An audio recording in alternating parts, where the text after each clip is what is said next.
This is different from the seasonal moves that we learned. Okay. So the seasonal move gives you like an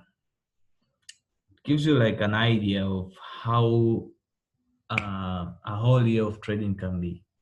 Like we can have times when we have consolidation, we have times when we have a seasonal shift, we have times where we have the dealer is forming these peaks. So it gives you an idea, like if you see a consolidation, you know that this is a consolidation time. If you see a shift, you know that now this is a shift. But from seasonal tendencies, we look on a compression of data, like an average of how a certain currency moved in the past 40 years, in the past 15 years, in the past 5 years. So from the screen, we have Japanese yen from Chicago Mercantile Exchange, like the CME. It's a 40-year seasonal data. So we have the 40-year pattern, and it is lighted by this line here. And we have the 15-year pattern, this line here, the dotted one, and we have the 5-year pattern. So the 40-year pattern shows a compression of data from the past 40 years. Like it's an average of how the JPY moved in August in the past 40 years. So we had an uptrend, and then at the end of the month, we had a downtrend. So that's like the average of data in the past 40 years. And apparently in the past 15 years, we also have an uptrend, and then we have a downtrend right now. And I can tell you for sure on how they calculated and did input the data to draw these charts. I don't know if they used the linear methods or they weighted maybe some current years to have more weights. I don't know how they do it, but well, the graphs are like that. And we have the 5-year pattern. So this is around 2017 going to the past to 2012. Huh? So we have the month is down here. So this is January, February, March, April, May. So when we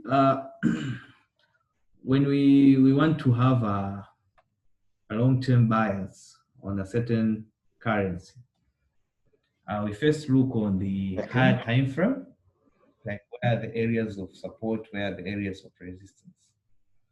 And then we look to the next area of liquidity. And there we look for internal liquidity areas and external liquidity areas. Like for internal liquidity areas, do we have a fair value gap to fill? Do we have a void to fill? Or do we have a certain order block that we need to retest? So to go back to. And for external liquidity, we simply look on the next area of liquidity pool.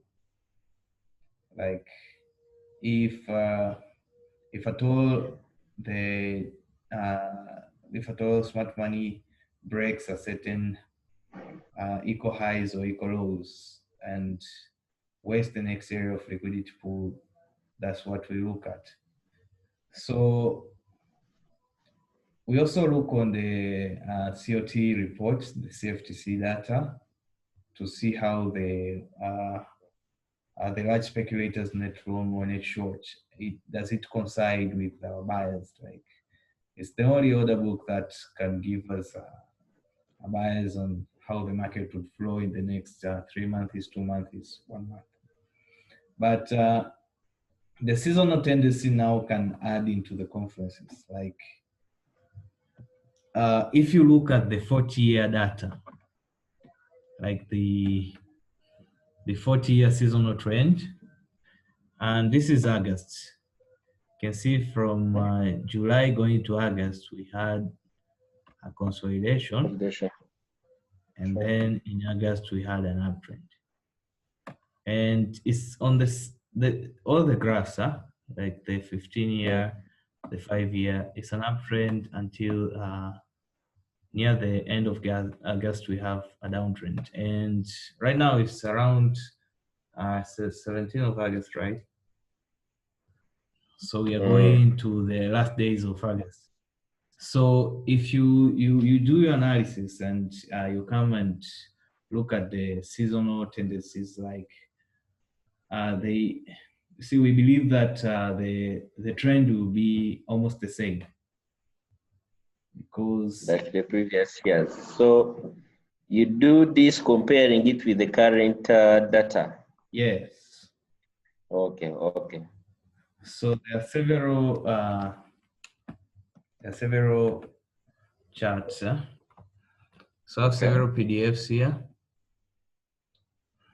I already talked of the JPY to give you like an idea, and then I'll upload all the PDFs in the drive and I'll make them available for downloads. So let's go to the JPY index. So this is the JPY index. This is Euro. No, okay, yes, JPY. So if you look at this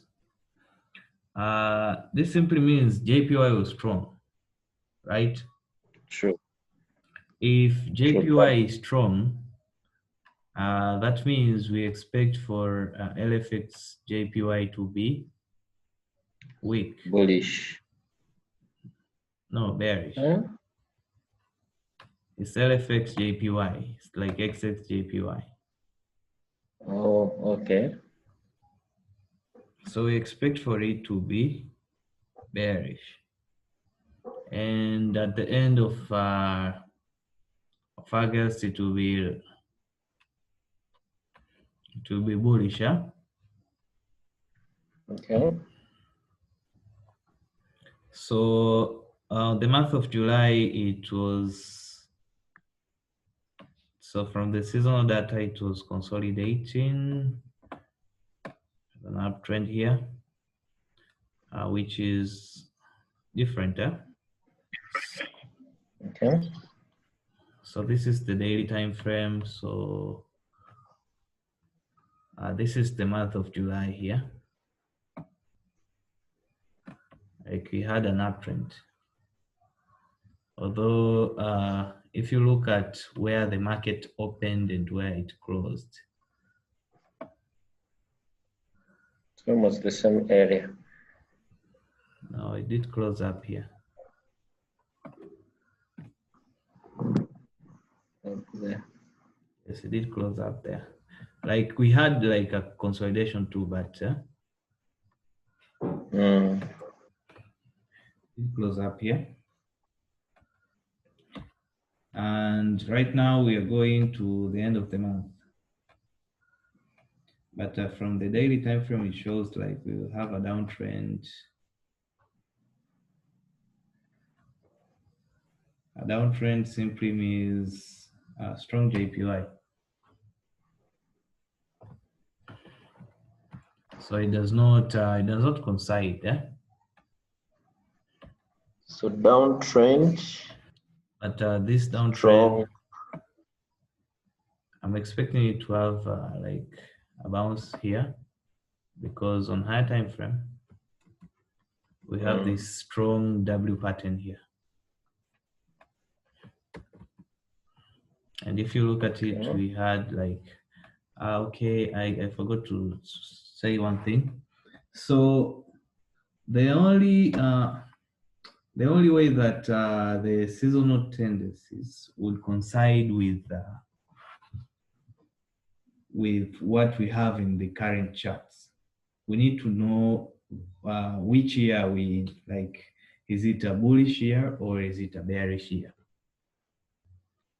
Okay, like if you look on the monthly time frame here, from the beginning of this year, we had this W here. So the completion of a W was on the beginning of this year. and this you take out these lows here. So it was an area of liquidity pool. So this is like a bull here. Okay. So we are in for a bullish year. So if you are in for a bullish year, more bullish scenarios around this, more bullish scenarios around this, this seasonal, like the average seasonal chart, would coincide with what is happening to the current chart. Okay. For example, I think the euro. Let me take a look on the euros here. Euro 20 years.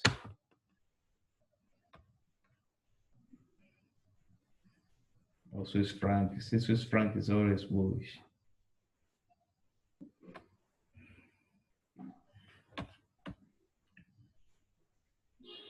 So this is Euro FX, Euro LFX. So in the month of August, see in the month of August, what happened here? Okay, had a peak, Yeah. and then downtrend. So this. Then in September there we will have like an uptrend. Like so, the bullish. And for this year, let us go to the Euro index now. This is Euro index. If you go to the monthly, let me load the template again.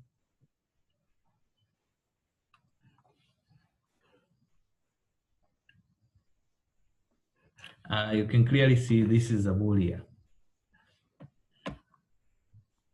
Okay. So this is a bull year. Like we are bullish from February. We are all bullish. So if you look on the bullish scenarios, so if you go to the daily now, let's have a look from January, and let's reflect it with the seasonal tendency. So in January, it's this is the 20-year. 20-year shows a downtrend, and the 15-year shows that you have a W here. But on February, you have a downtrend, and on March going, April is where an uptrend occurs. So let's have a look here. Like this was January. We had first a downtrend, and then we had a very good uptrend. See, this year was highly affected with the coronavirus. The coronavirus destroyed almost. Pattern. Yes. And then around April here,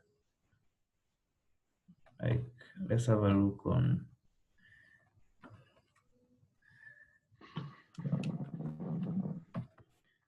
So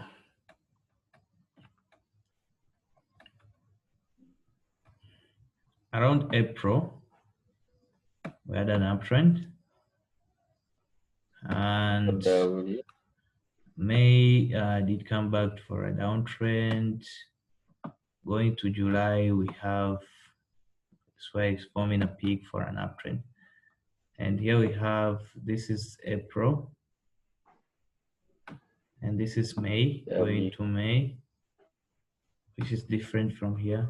Like we had a downtrend here on May, but this is a bullish year. So July here, we look on the bullish scenarios. Like July, we had an uptrend, which is the same as this July. And we expect in September to have an uptrend. So if at all this is a peak formation high, then you should expect maybe another peak to be formed here. Yes. Then around September, we'll have uptrend there. Okay. Like if it's a bull year, you reflect the bullish scenarios,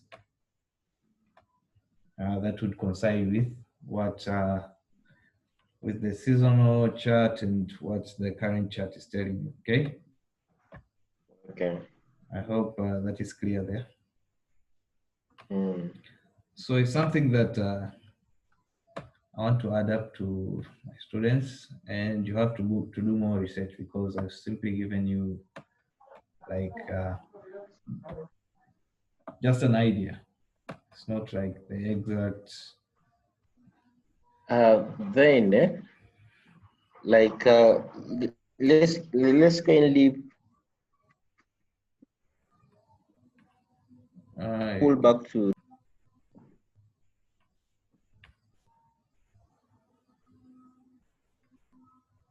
Okay, I didn't get what you were asking. Japanese yen, the index LFX JPY. Okay, there it is. Let's go to monthly Okay. time frame. Clearly there is a W, possibly that was a bull year. Yes. And in comparison with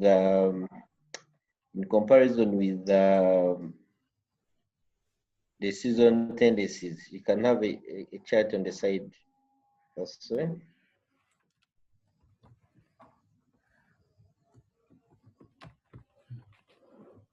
Okay. They said when the season tendency shows a fall or a downtrend, it means it's a strong bull year for LFJPY. Is that so? If I got you well. When I say That when there is a bullish, let me say 40 year or 15 and 5 okay. year pattern, it Yes. is bullish. Yes. It means it is a downtrend for Yes. Japanese yen. For LFX APY, it's not. LFX, See the index here. If you look okay? at the Euro index, it's Euro LFX, GBP LFX, CHF Yes, LFX, yes, CAD, but for JPY, it's LFX JPY. It's that's true. different. Like I've noted that. if you have an uptrend in Oh, LFX JPY, it simply means JPY is weak. If you have a downtrend, it simply okay, means JPY is strong. okay. So it means if you are having, like for this month, that is August, we have an uptrend on the year tendency. I see the for the beginning of the month was a Yes, bullish, a bullish. then later regained, and possibly expect a perfect retest to form a W, and then Yes, up. push up for September. So that means we expect a bearish tendency. Okay, so from Is that so? yes, August. and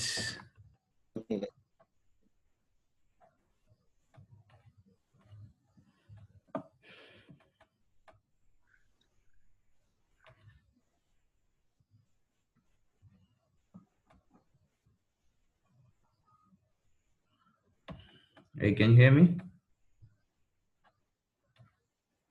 Yes.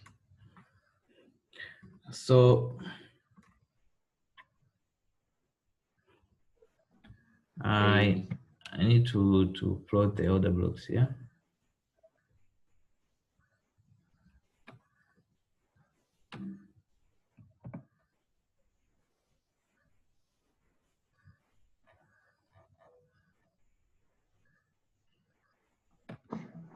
I shall get some time for that.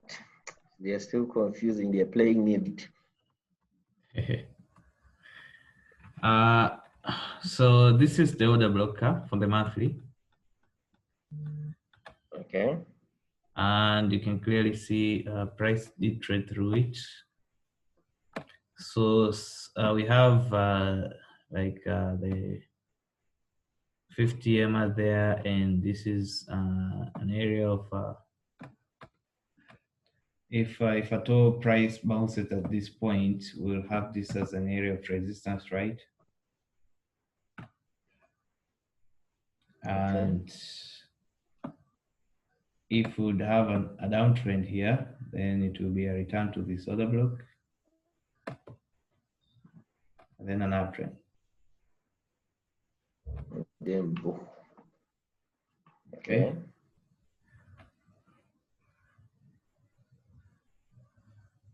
So we draw a line here.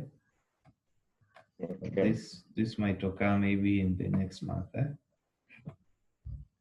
don't think if. Oh, it might occur. Yes, next month. Maybe this week it will be like a downtrend, and then we'll have an uptrend to this point, and then a retest to this point, then we go up. Well, the daily is showing a significant move for a downtrend here. And if you look at it, market makers have taken out several highs here from this point.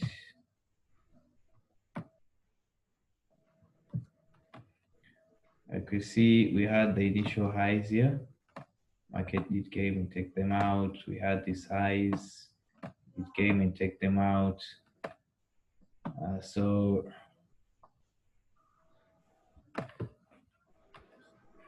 that might occur.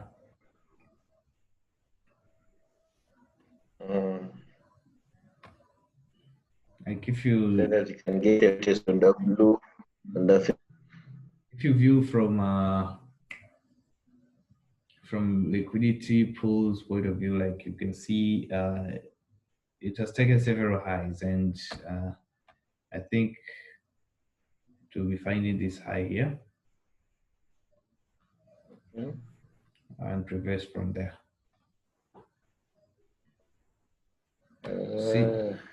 See, this downtrend has become a very difficult one.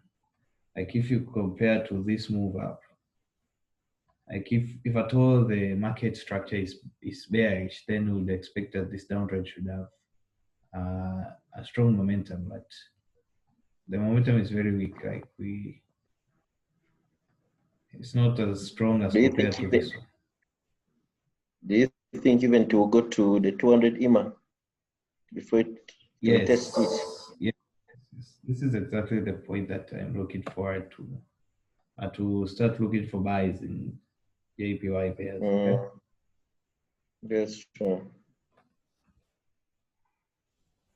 So the momentum, the strength, the candles being long are not the same as the down candles. Okay, that's what you're calling momentum, right? Yes, you see the momentum here and the volatility was high as the market was going up. So this simply means the large speculators are simply maybe they are closing orders to open other orders down here. Oh. Yes. So they are not participating in the market at that point. Yes, they are simply regaining balance for a more move to an uptrend. Okay. So that's all about the seasonal tendencies.